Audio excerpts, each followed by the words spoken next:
매일 아침을 뉴스로 깨웁니다. 신율의 출발 새아침.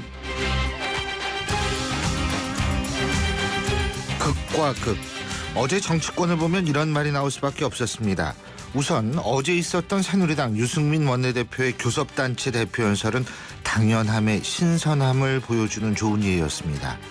자신을 반성하고 상대방에 대해서 인정할 것은 인정하는 모습, 그리고 진솔하게 지금 현재의 입장과 상황을 설명하는 모습은 정치인으로서 마땅히 보여야 할, 그래서 당연한 것이었지만 그 당연함이 사라진 정치판에서는 좀처럼 보기 힘든 그런 모습이었습니다.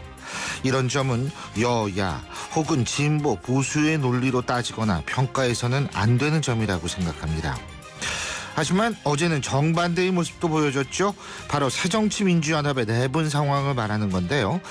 지난 7일 새정치민주연합 권노갑 상임고문이 재보선 지원을 약속하면서 그동안 정치 관행은 주류 60%, 비주류 40%를 배합했다. 그 정신을 문 대표도 이어나가길 바란다. 이렇게 얘기한 발언을 놓고 논란이 한창이기 때문입니다. 사실상 지분 나눠 먹기를 한 게 아니냐, 이런 얘기인데요. 이 부분에 대해서 추미애 의원이 직격탄을 날리니까 권노갑 고문은 추미애 의원이 한참 모르는 얘기를 한 것이라면서 앞으로 당 운영을 하려면 60대 40의 비율을 지켜야 한다고 거듭 주장했습니다. 문제는 이런 권 고문의 언급에 대한 문재인 대표의 반응인데요. 문 대표는 당이 더 대동단결하자는 말씀을 한 번 더 강조해 주신 것으로 받아들여달라, 이렇게 말한 것으로 알려지고 있습니다. 자칫 동교동계의 재보선 지원의 대가로 지분을 주겠다는 약속을 한 것처럼 그런 의혹과 오해를 받을 만한 언급에 대해서 문재인 대표가 적극적인 해명을 하지 않은 건데요. 어쨌든 한쪽은 국민에게 신선한 감동을, 다른 한쪽은 우리 정치의 구태와 진부한 측면을 그대로 보여준 하루였다는 생각입니다. 신율의 출발 새 아침, 오늘 순서 시작합니다.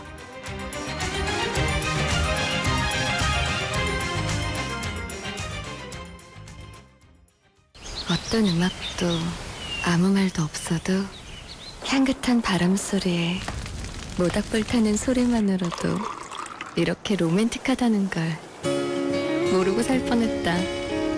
첫 캠핑이 선물한 뜻밖의 세상. 대한민국 캠핑 넘버원 코베아. 뉴스를 읽어드립니다. 뉴스를 보여드립니다. 뉴스를 들려드립니다. 최영일의 뉴스 매거진. 지금까지 들어온 뉴스 정리해 보겠습니다. 최영일 시사평론가 나와 계십니다. 어서 오십시오. 안녕하세요. 예. 자, 오늘 4월 9일인데 오늘 카피 어떤 겁니까? 오늘 카피는 중원 전쟁입니다. 중원은 요즘 이거 주로 축구. 무협지에 나오는.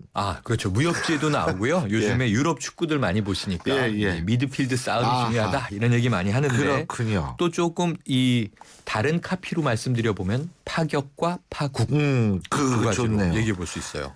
쌍파네요. 쌍파. 예. 좋네요. 자, 어떤 뉴스입니까? 우선 첫 번째로. 네, 지금 정치권 4월 임시국회 둘러싸고 이제 치열한 싸움이 여러 지대에서 벌어지고 있습니다. 싸움이 많은데요. 박상욱 대법관 후보 인사청문회, 지금 답이 없습니다. 예. 일단 마무리는 됐는데요. 또 내교 국조특위와 공무원 연금 개혁 빅딜을 했다, 이렇게 어제 전해드렸습니다만 갈 길은 멀어 보이고요. 예. 무엇보다도 이제 다음 주로 다가온 세월호 참사 1주기 정국, 여기에 4.29 재보선을 둘러싼 김무성 감독과 문재인 감독의 한판 승부 지금 전개되고 있죠. 예. 어제 여와야 모두가 깜짝 놀라는 파격 명연설이 하나 나왔다. 그렇죠. 예, 오프닝 멘트에 말씀 주셨는데요. 교섭단체 대표 연설의 첫 번째였고요. 새누리당 유승민 원내대표 연설이었는데, 저는 정말 오랜만에 말이 이렇게 귀로 흘러 들어와서 마음을 울리는구나. 진정성, 정책적 방향, 국민을 위한 정치, 이게 무엇인지 아까 말씀하신 대로 잊어가고 있던 것을 일깨워주는 느낌이어서 그렇죠. 신선하고 좋았고, 국민들의 이 정치적 결핍, 혐오, 갈증, 여기에 좀 봄비 같은 말의 성찬이 있었다. 실천은 좀 두고 봐야겠습니다.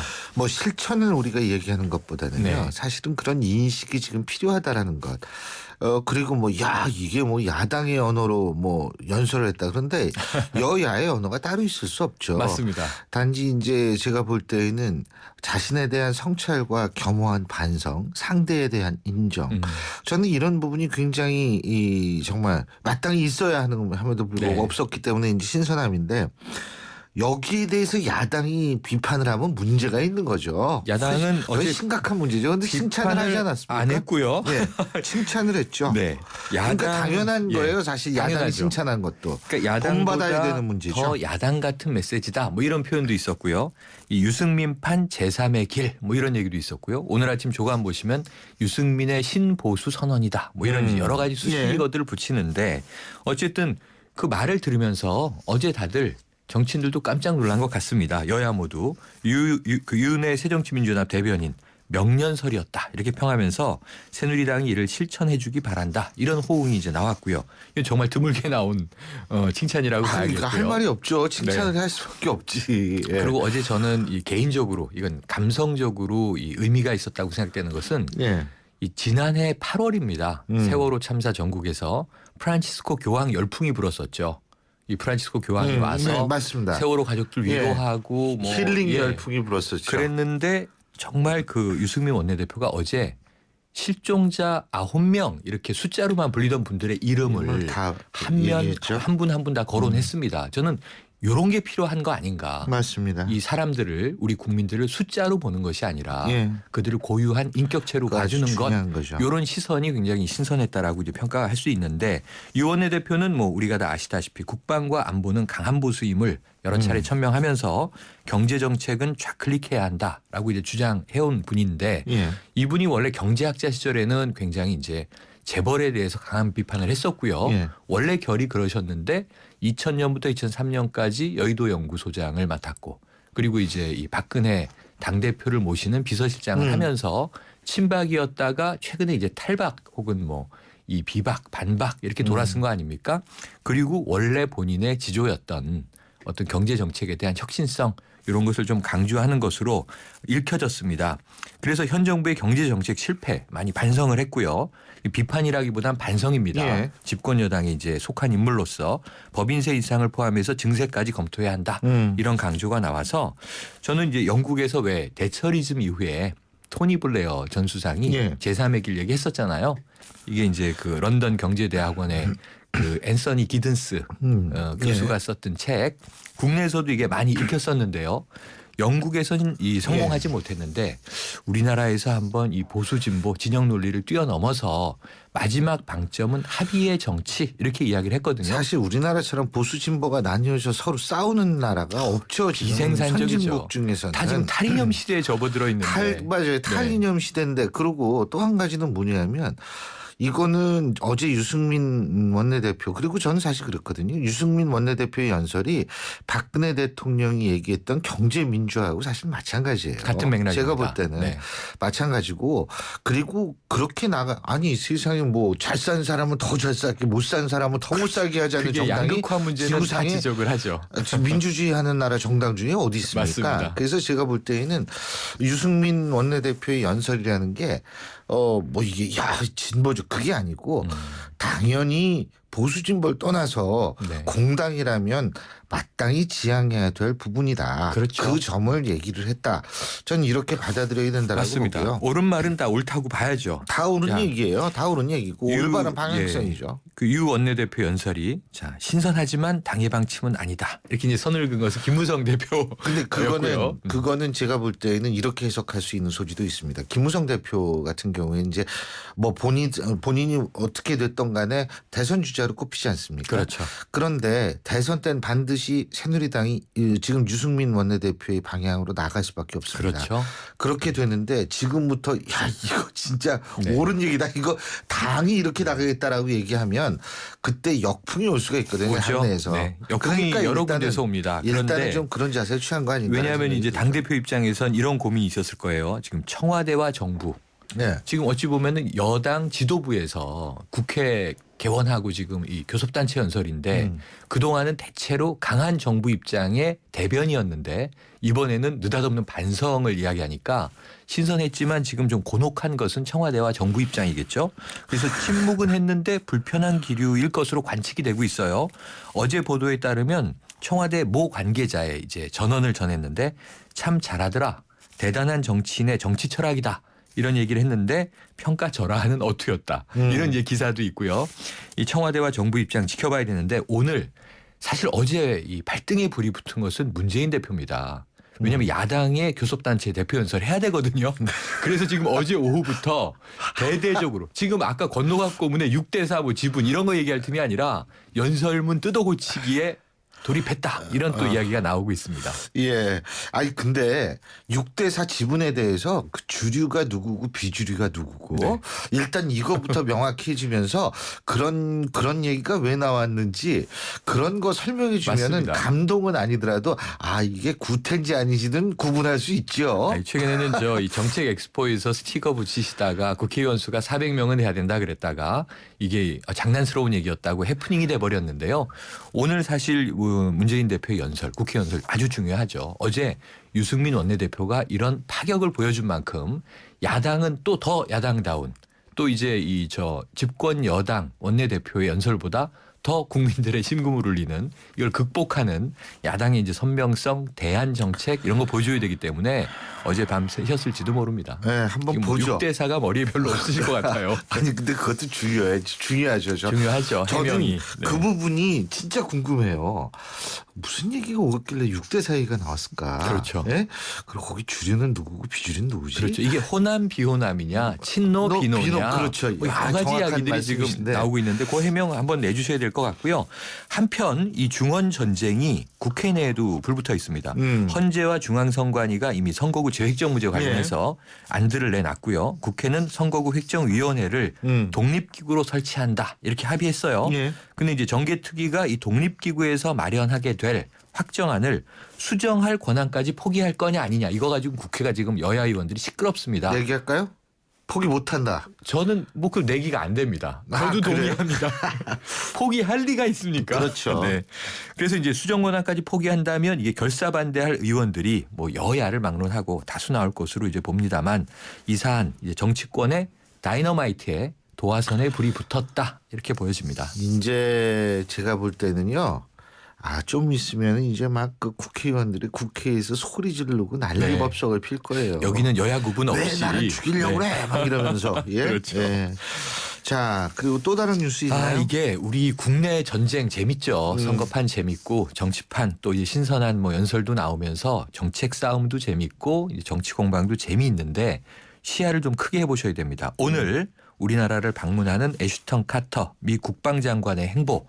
이게 왜 그러냐면요. 어제 8일에 일본 요미우리 신문과 서면 인터뷰 보도된 걸 보시면 예. 깜짝 놀랄 이야기가 있습니다. 한미일 협력의 잠재 이익이 과거의 긴장과 현재의 정치보다 중요하다. 뭐 쉽게 말하면 미래가 과거나 현재보다 더 중요하다.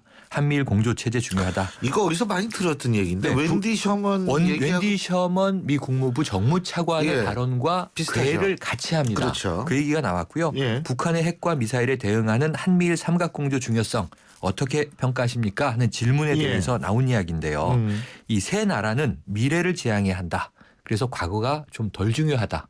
현재보다 미래를 대비한다. 근데 긴밀히 뭉쳐야 한다는 이야기긴 한데. 이분이 국방장관을 하셔가지고 역사를 잘 모르시는지 모르겠지만 역사에 대한 정리 없이 미래를 얘기했을 때에는 과거의 역사가 미래에 반복될 수 있습니다. 그것이 우리의 입장이죠. 예. 그런데다가 그건 진리예요. 그런데 입장이 아베 아니고. 총리가 지금 여러 가지 엊그제 외교청서 예. 그 전에 중학교 사회교과서 근데 오늘 또 나오고 있는 얘기는 고대사까지 왜곡하고 있어서 이 일본 학자 역사학자들도 기가 막히더라고요. 이게 가설에 불과한데 정설일 가능성이 희박하다라고 이야기하는 임나 일본 부설 한반도 남부를 고대에 일본이 지배했었다. 이런 역사를 좀 교과서에 다 싣고 있다는 게 밝혀지고 있어요. 이게 지금 문제가 되는 게 임나일본설 이런 것들이 그 일제가 일본 군국주의가 우리나라 침략하고서 그때 논리 아닙니까? 역사 왜곡의 예? 도구였었죠. 이게 20세기 초반에도 근데 그거를 그랬는데. 지금 다시 꺼내고 있다라는 사실 네. 자체가 본인 정권이 극우 정권이라는 얘기지. 그러니까 지금 아이고, 이런 참. 이야기를 아베 총리, 아베 정권이 꺼내고 있는 상황에서 이제 미국의 기류가 네. 좀 하수상하다 이게 맞습니다. 문제고요. 뭐 이제 오늘 첫 방한하면 내일 용산 국방부에서 한미 국방장관 회담 가지고 공동 기자회견이 예정돼 있습니다. 경기 평택의 해군 이함대를 방문해서 천안함 장병 이제 희생 장병들 추모하는 등 일정이 있는데 예. 우리 국방부는 사드는 의제가 아니라고 이제 발표하고 있지만 내일 알겠습니다. 공동 기자회견 지켜봐야 할 것 같습니다. 자, 오늘은 어떤 노래 들을까요? 네, 타국은요. 뭐 네. 노동개혁 지금 어려워졌죠. 예. 한국노총 결렬 선언 예. 나왔고요. 뭐 약간 열려 있지만 예. 성완종 전 회장 자원개발 300억 원 융자금 횡령 안 예. 했다 부인하고 있고요. 또 재보선 후보 등록 오늘 시작이죠. 예. 오늘 또 오후에 공개 변론에서는 헌재 예. 성매매 특별법. 예. 자, 어수선한데 희망을 좀 봐야 될 것 같습니다. 자, 이승환 씨의 세상에 뿌려진 사랑만큼 진정성은 통한다. 알겠습니다. 이거 믿고 살아가야죠, 뭐. 오늘 말씀 여기까지 듣죠. 고맙습니다. 고맙습니다. 예, 지금까지 최영희 시사평론가였습니다. 신율의 출발 시가 지금 1부 순서는 여기서 줄입니다. 잠시 뒤 2부에서 뵙죠. 안녕하세요. 명품남녀의 개그맨 남정미입니다. 명품남녀 참 오래도 써먹는다고요? 네, 한 30만 년 정도 더 해먹으려고요. 그런데 30만 년 전 구석기 시대 한반도는 어떤 모습이었을까요? 경기도 연천군에서 제23회 연천 구석기 축제가 열린다고 합니다. 명품 자녀들에게는 놀이와 체험을 통한 역사 교육의 기회. 데이트 장소를 찾는 명품 남녀들에겐 멋진 추억을 만들 수 있는 절호의 찬스. 명품 중에 명품 연천 구석기 축제 여러분을 초대합니다. 50원의 유료 문자 우물정 0945번으로 참여하시는 분들께는 추첨을 통해 4인 가족 바비큐 체험 티켓을 선물로 보내드립니다.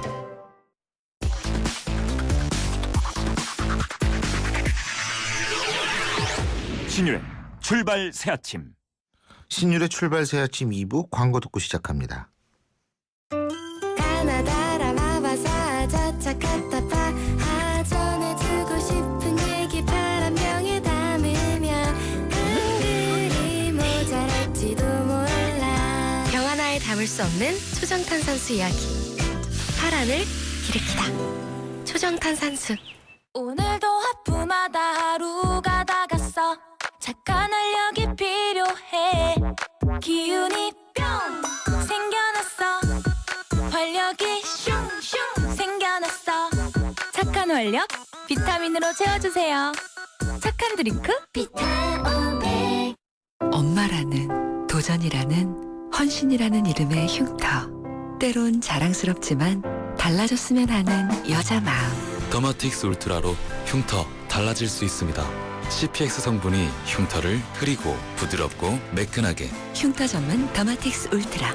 본 제품은 의료기기입니다. 당신이 현대자동차를 구입했거나 렌트, 리스를 했다면 당신은 지금 현대자동차 블루멤버스 회원입니다. 주유, 쇼핑, 보험, 차량 관리까지 최대 200만 포인트로 즐기는 카라이프의 모든 것. 현대자동차 블루멤버스. 자세한 내용은 홈페이지 참조.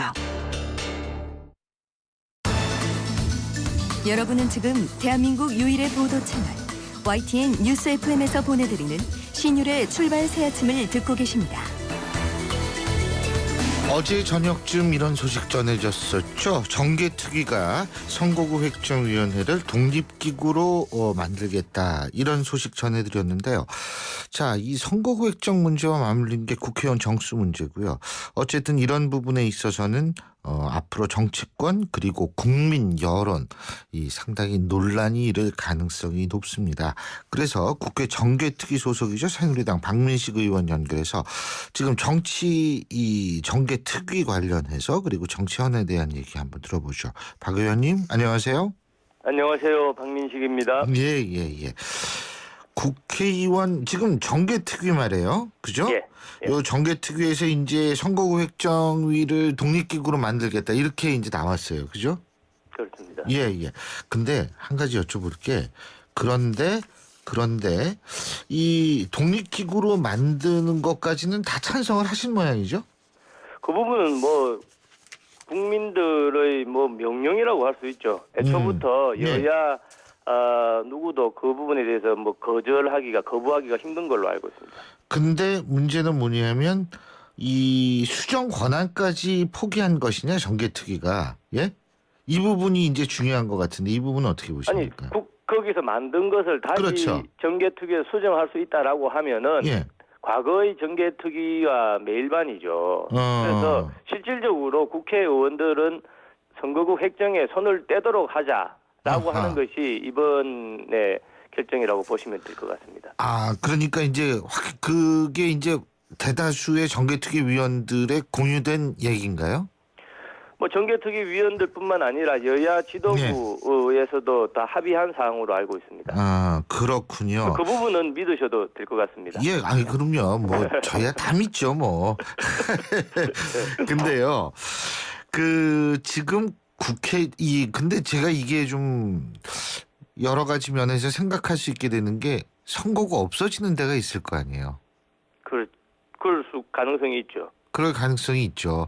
예. 그러면은 그 반발이 만만치가 않을 텐데요. 그렇기 때문에 이제 그 최소한 그 선거구 획정하는 부분만큼은 국회의원들은 손을 떼자. 예. 뭐 제 식구 감싸기 이런 이제 그 현상이 생길 수 있지 않겠습니까? 그렇기 때문에 독립기구에서 하는 것이 옳다 이렇게 보는 거죠. 근데 박 의원님 그 선거구가 안 없어지고 그냥 무단히 넘어가는 방법이 있긴 있어요. 국회의원 수 늘리는 거거든요. 어떻게 보십니까? 아니 그렇기 때문에 제가 정개특위 첫 번째 회의 때부터 시작해서 줄곧 예. 핏대를 올린 것인데요. 예. 방금 아주 정확하게 지적했다시피 국회의원들이 지금 선거구 줄어들고 뭐 여러 가지 이제 걱정을 많이 하는데 이것을 우회해서 사실은 헌법재판소 결정을 넘어갈 수 있는 가장 묘수가 국회의원 숫자 늘리는 겁니다. 예. 국회의원 숫자 늘리면은 지금 그 헌법재판소 결정문은 제가 볼 때는 쓰레기통으로 버려야 돼요. 그냥 아무 의미가 없는 겁니다. 국회의원들끼리 싸울 필요도 없는 거죠. 예. 예. 그래서 이런 국회의원 정수 그 확대는 정말 가당찮다. 국민들 마음에 기름 붓는 거고 불 지피는 거다. 이렇게 제가 발언한 적이 있죠. 예. 아니 간단히 얘기한다면 이거예요. 고용주가 있잖아요. 고용주가 사람이 필요하면 더 뽑는 거죠. 그죠? 근데 사람이 필요하지 않으면 현지의 직원 수를 그대로 둬야 되는 거 아니겠습니까? 고용주는 여기서 국민이고 쉽게 해서 이 고용을 당하는 쪽은 피고용 측은 사실 국회의원인데 지금 어떻게 거꾸로 고용주는 늘리면 안 된다 그러는데 국회에서 늘리자는 얘기가 나오니까 이게 참 신기하더라고요. 예? 그래서 저도 이제 국민들 마음을 우리가 좀 보아야 된다. 예. 국회에 대한 국민들의 그 신뢰도가 땅에 떨어져 있는데 예. 정치개혁특위 개최하자마자 처음부터 국회의원 숫자 늘리자라고 하면은 국민들은 이 사람들 모여서 첫 번째 한다는 짓거리들이 자기 밥그릇 챙기는 거 아니냐 이렇게 되는 것 아니겠습니까? 그래서 이것은 여러 가지로 온당치 못하고 제가 꼭 하나 지적하고 싶은 것은 이제 국회의원 숫자 늘리자라고 하는 측의 가장 중요한 논거는 뭐 시민단체에서도 뭐 발표를 했던데요. 주로 이제 야당 의원님들이 주장을 하는데 OECD 국가 한 30개 국가 중에서 뭐 국회의원 1인당 그 대표하는 인구를 이렇게 보면은 우리가 국회의원 숫자가 적다 이런 논리지 않습니까? 예. 근데 제가 한번 직접 OECD 국가가 도대체 30개국이 어떤 나라가 있는지 한번 찾아봤어요. 예.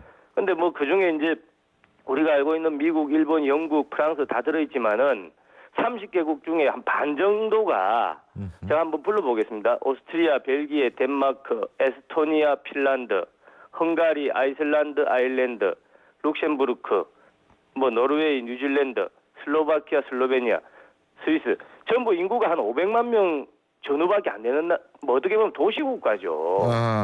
그럼 이런 나라들하고 우리나라 5천만 명이나 되는 나라하고 국회의원 숫자가 어떻다 저떻다 이렇게 단순 비교하는 것은 저는 어떻게 보면 국민들 현혹시키는 것이다. 예. 국회의원 정수라는 것, 숫자라는 것은 단순히 이렇게 뭐 인구만 비교해서 어떻다 저떻다 할 것이 아니라 그 나라의 어떤 정부 체제가 뭐 대통령제냐 또 의원 내각제냐 또 그 나라의 헌정사가 어떻게 연결되어 왔느냐 뭐 또 나라의 크기 국토도 중요하죠. 국토의 크기는 어느 정도 되느냐. 예. 그리고 또 인구도 물론 중요하다. 여러 가지를 고려해서 정해야 될 문제인 것이지 이것을 단순히 OECD 국가 인구 이렇게 비교해 보면은 우리나라가 너무 적다. 그런데 따지고 보면 또 미국이나 일본 이런 나라들하고 비교해 보면 우리나라 국회의원 숫자가 더 훨씬 많아요. 예. 그래서 많은 거는 빼고 아까 말씀드린 에스토니아다 뭐 노르웨이다 인구 한 500만 명 어떤 나라는 인구가 룩셈부르크 같은 나라는 50만 명밖에 안 되는 나라입니다. 그런 나라들하고 덜렁 OECD 국가 어쩌고 저쩌고 하면서 대한민국 국회의원 숫자가 지나치게 적다라고 하는 것은 국민들 무시하는 것 발언이죠. 네. 그리고 또 한 가지는 이제 비례대표 늘리자 이 얘기거든요. 예? 비례대표 이제 사실은 국회의원 정수를 늘리자라고 하는 것은 비례대표 늘리자는 말과 좀 일맥상통을 하는데 예. 저는 우선 비례대표를 늘리자라고 하면은 그동안 비례대표 역사에 대한 좀 평가가 있어야 되죠. 뭐냐면 그동안 비례대표 물론 비례대표 국회의원들이 훌륭한 분들이 많이 계시죠. 그렇지만은 그 비례대표가 어떻게 해서 선발이 되었는지 이것은 여당 야당의 문제가 아닙니다. 비례대표의 선발 과정을 보면은 국민들이 아는 분이 아무도 한 명도 없어요. 오로지 권력을 가진 사람만 알고 있는 거죠. 예. 그래서 어떻게 보면 여당 야당 할 것 없이 비례대표 제도는 권력자들의 전리품이다. 이런 비난이 있지 않습니까? 예. 그래서 이런 부분을 단순히 비례대표를 뭐 지역구를 줄이고 비례대표를 늘리자라는 그런 논의는 좀 더 신중하게 검토할 필요가 있고 최근에 이제 그 문재인 대표다 뭐 심상정 대표가 이제 숫자를 늘리자라고 하는 것도 이 비례대표의 대폭 증원과 맞물려 있습니다. 그런데 제가 여기서 우려를 좀 제기하고 싶은 것은 근데 문재인 대표가 이제 비례대표 이제 의원 정수 늘리자 했지 않습니까? 예. 그런데 그것이 뭐 퍼포먼스다 또 뭐 좀 경솔했다 뭐 이런 이제 갑론을박이 있는데 장난스럽게 이제 얘기를 했다. 예. 근데 저는 그렇게 보지 않는 것이 얘기했다. 예. 네, 저는 지금 문재인 대표는 지금 어떻게 보면은 여야를 통틀어서 가장 유력한 대권 후보지 않습니까? 예. 근데 이분이 뭐 그렇게 장난칠 분이 아니죠. 장난꾸러기인 모양이죠. 아니 그래서 이것은 예. 숫자를 늘리는 것이 장난의 대상이 아니라 국회의원 숫자를 늘리고 싶은 겁니다. 예. 왜 그러냐면은 국회의원 숫자를 늘리게 되면 비례대표가 늘어나죠. 예. 자 그러면은 비례대표는 국민이 뽑는 것이 아닙니다. 예. 누가 뽑느냐? 아까 말씀드린 것처럼 권력을 가진 사람이 뽑는 거예요. 그러니까 야당 입장에서도 지금 문재인 대표도 당권을 확실하게 장악해서 대권으로 나아가야 될 거 아닙니까? 예. 그러려고 하면은 자기를 쉽게 말해서 보호해줄 호위무사들이 많이 필요한 겁니다. 그럼 지금 알다시피 지금에서는 뭐 친노다 뭐 비노다 해서 아직도 저 문재인 의원의 그런 위치가 좀 불안하죠. 예. 숫자를 늘리게 되면은 그 새로 늘어난 그 국회의원들은 대부분이 문재인의 호위무사가 될 수 있다. 그렇기 때문에 이것은 국회의원 정수 확대하자라는 것은 단순히 퍼포먼스다 장난이 아니라 문재인 대표의 아주 그 계산된 저는 발언일 수가 있다 이렇게 보는 거죠. 대권 행보를 위한 계산된 발언이다. 이렇게 그렇죠. 대권 생각하신다는 행보에서 거죠. 국회의원 숫자 예. 늘어나면은 이것은 아주 튼튼한 교두보 역할을 할 수 있는 거 아니겠습니까? 그러면은 사실 만약 그런 의도가 있었다면 더 문제가 될 수는 있죠. 예. 그런데 어쨌든 지금 이게서 이제 비례대표 늘리는 것도 좀 그렇다. 현행대로 가야 한다. 이 말씀이시네요. 그죠? 아니 현행대로 가자 또 늘리자라는 것이 아니라 최소한 어떤 그 늘리자라고 하더라도 과거에 비례대표 제도가 여당이든 야당이든 어떻게 운용되어 왔고 국민들한테 어떤 평가를 받느냐 이런 부분에 대해서 우선적으로 검토가 필요하다는 거죠. 그렇다면, 우리 국민들은 어떻게 보면 오히려 자기 손으로 국민들의 손으로 국회의원을 뽑고 싶어 하지 않습니까? 근데 비례대표 제도라는 것은 누가 뭐라고 하더라도 국민들이 자기 손으로 뽑는 국회의원이 아니에요. 이것은 국민들이 뽑는다라고 하기보다는 어떻게 보면은 여태까지 그 진행되어 온 경과를 보면 권력자들이 뽑은 국회의원들이 이런 제도로 운영되었던 측면이 있지 않습니까? 충원 과정도 그래요. 공천 과정도 사실 그 문제가 많죠. 그리고 뭐 6대4 지분 얘기도 나오고 새정치민주연합은 복잡한 것 같은데 이게 다 4.29 재보선 때문이 그런 것 같은데 끝으로 간단하게 새누리당 몇 석 정도 얻으면은 성공할 거라고 보십니까? 저는 기본적으로 상당히 어렵다. 지금 뭐 한 석이다, 두 석이다, 몇 석 보면은 뭐 승리다 이렇게 할 것이 아니라 지금 어떻게 보면 뭐 진짜 뭐 막무가내로 발품파는 예. 수밖에 없다. 새누리당 입장에서는 여러 가지로 절박하고 어렵다라고 하는 것이 저희 솔직한 진단입니다. 그렇군요. 아이 우리 박민식 의원께서 검사하시지 않으셨어요? 그렇습니다. 그죠? 검사 출신이시죠? 그런데 이렇게 엄살이 많으시네요. 예, 오늘 말씀 여기까지 듣겠습니다. 고맙습니다.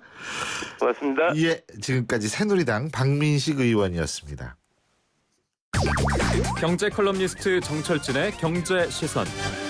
경제 뉴스 알아보겠습니다. 정철진 경제 컬럼니스트 연결합니다. 안녕하십니까? 네, 안녕하십니까? 예. 이 단통법, 단말기 유통구조 개선법, 이 시행되지 6개월이 지났죠. 근데 통신비 인하를 위한 보완책이 계속 나오네요. 또 계속해서. 그렇습니다. 이거 좀 싸줘야 돼요, 진짜. 네. 예? 단통법이 이제 6개월마다 이런저런 이제 개선을 한다. 원래 이렇게 밝혀서 예. 이제 4월 24일부터 몇 가지가 좀 바뀌는데 우리 청취자분들 크게 두 가지만 알고 계시면 될 것 같습니다. 일단 지원금 상한액 있지 않았습니까? 예. 이게 기존에 30만 원이었는데 이것을 33만 원으로 높여준다고 합니다. 그러면 여기에다가 이제 유통점에서 실제로 좀 융통성 부릴 수 있는 게 15%입니다. 예. 그러니까 가장 많이 받았을 경우에 37만 9,500원, 이제 38만 원의 지원금을 최대로 받을 수 있다. 이런 예. 내용 하나고요. 이 분리요금제라고 해서 한 두 차례 소개를 해드렸었는데 이제 약정이 다 끝난 폰, 장롱 속에 있는 폰, 중고폰, 자급제 폰을 본인이 직접 갖고 가서 이제 통신사에 가는 겁니다. 예. 이럴 경우에는 기존 12%의 요금 할인을 받았거든요. 예. 근데 이것을 할인율을 20%까지 올립니다. 아. 그러니까 이걸 들고 가서 6만 원대 뭐 무제한 요금제 가입한다 하면은 이제 월 12,000원 이제 할인을 받게 되니까 이 혜택도 좀 같이 누려라. 그래서 이제 24일부터 이 두 가지의 혜택들이 적용된다고 합니다. 그렇군요. 근데 반응은 그렇게 좋은 것 같지 않아요. 예? 왜냐하면 이게 반응이 막 좀 열화 같아야 될 텐데. 댓글이 별로 없고 그렇습니다. 그게 뭐냐면 예. 이 보조금 아까 이제 37만 원, 38만 원 받는다는 게 누구나 다 38만 원 주는 게 아니라 적어도 8만 원대, 9만 원대 요금을 써야 이걸 다 받을 수가 있는 겁니다. 그러니까 이게 그렇지 않습니까? 나는 굳이 그렇게 나는 월 8만 원대, 9만 원대 요금 안 쓰는데 이런 경우에는 이 혜택을 뭐 이렇게 상한선 올리더라도 다 못 받는 거거든요. 예. 또 이제 앞서 말한 그 자급제폰 갖고 통신사에 직접 가입하는 경우도 물론 좋은 취지지만은 많은 소비자분들은 이 최신 폰, 따끈따끈한 폰을 싸게 사고 싶지 막 2년 지나고 3년 지난 거를 좀 할인받고 싶지 않은 게 이제 심정 아니겠습니까? 그렇죠. 예, 그러니까 맞습니다. 아마 예. 이게 이제 크게 어필 못하고 우리는 신제품 좀 싸게 사고 싶은데 이런 할인 혜택은 없을까? 아마 뭐 이런 마음가짐이 있어서 반응이 시큰둥한 것 같습니다. 근데 그 하드웨어의 발전은 이제 어느 정도 좀 한계에 다다랐다 그러더라고요. 그러니까 조금 지난 폰도 뭐 새 폰이나 그렇게 큰 차이는 없지 않을까라는 생각이 듭니다. 물론 이제 화소 차이 이런 거는 좀 있을 수 있겠죠. 네. 예. 예, 저는 뭐 괜찮습니다. 예. 장롱폰은. 예. 그리고 경인고속도로 지하화 그리고 서울시 경절천 사업이요.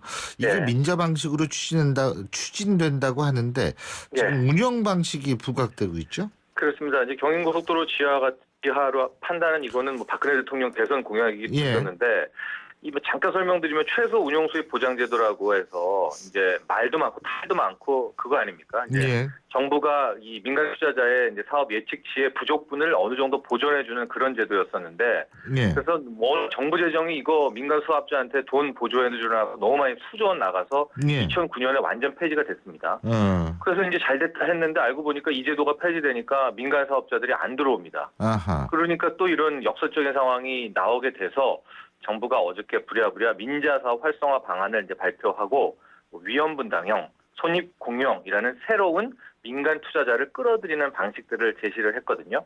내용을 좀 보면은 이제 앞으로는 무조건 다 민간 투자자한테 맡기지 않고 정부 돈도 한 반 투입해가지고 뭐 비용도 반 투입, 손이익도 반 이렇게 나눠 갖는 거. 아니면 뭐 정부가 더 투자해서 뭐 주도권을 잡는 거 이런 형식을 이용하겠다고 하는 겁니다. 그리고 바로 그 경인고속도로 그 지하도로죠. 이 서인천하고 신원 나들목 거기를 밑으로 파가지고 오는 그 사업에 바로 이 방식을 적용하겠다. 이게 어제 발표였습니다. 예, 그렇군요.